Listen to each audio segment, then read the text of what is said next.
Here we are again, my friends. It's Gord, your hurtin' hippie. Another pondering. This one brought to you by a UK follower, Derek Thompson.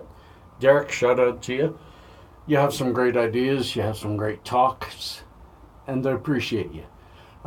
You asked, what do we do? I had a little squirrel down there just watching me for a bit. Had an audience. What do we do if we live in a place where marijuana is still illegal? Should we break the law or should we wait? Now that's a difficult one. I'm never going to tell somebody go break the law, but I will say that it was an early president, I believe it was Jefferson, but I might be wrong. But he said it's not only a privilege, but it is the duty of citizens to break unjust laws. Now that's him advising, not me. Plain, I'll try to take it slow.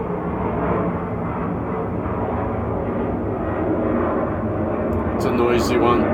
It's cold today, and I like that. Still got the migraine from the change of weather, but in a bit I'll medicate and that'll go away.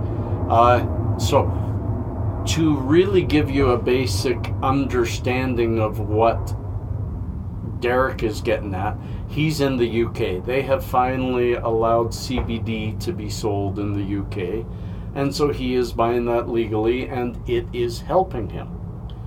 But we all know CBD by itself is basically a no-no. Oh, it'll help, but it will never do as good a job as it can do when THC is present.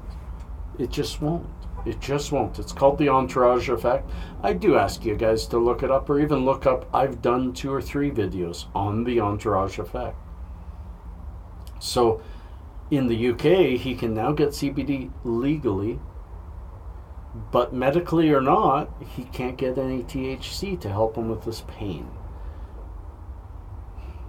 And I don't know what to advise. I personally, if it were me and I needed it, I'd try to find a very safe way to get it, and I'd just keep my mouth shut. I wouldn't mention it on social media that you have found it and got a supply until it becomes medical. Or legal. But I will say this, almost every country is starting to look at this. Even India is starting to think about legalization because it just makes more sense for its people. There's way too much money being spent fighting something that could make money for your people and make your people more healthy. It's just, most politicians are really being called to the plate now.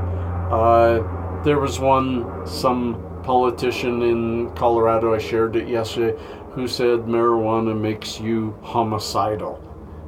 He had no backing. He had no ability to back it because it's just old reefer madness. So my advice, as I ponder this, as I get this out, my advice is much heavier on the advocacy, on fighting, on writing your MP, getting petitions signed, getting out there in the face of the lawmakers, insisting on sharing as many of the positive, and there are many anecdotal videos out there that show the medical side of it. And just keep, every time there's a story that is bullshit, call bullshit. Share it and call it bullshit. The more we just keep hammering back at these idiots that keep professing these lies that are very easily debunked, we have to debunk them. That's the best way to get legal marijuana to all of you, is we have to continue the fight. We're only part way there. This is a fight that has been going on in my family since I was a little kid, trying to legalize it way back then, And it will continue even in Canada after it's legalized, because they're going to legalize it with so many regulations that we're going to have to fight the regulations to make them make more sense. It's baby steps, and you can't take the baby steps unless you're out there actively fighting. So please share the videos that you see that you think need to get out there. Write your MPs or your congressmen or whoever it happens to be. Write your politicians and tell them we're not accepting the old reefer madness of the 30s. That's over. We're too smart a society, and don't dumb down the argument or we'll dumb down your ability to get reelected. Peace and cheers, love and harmony.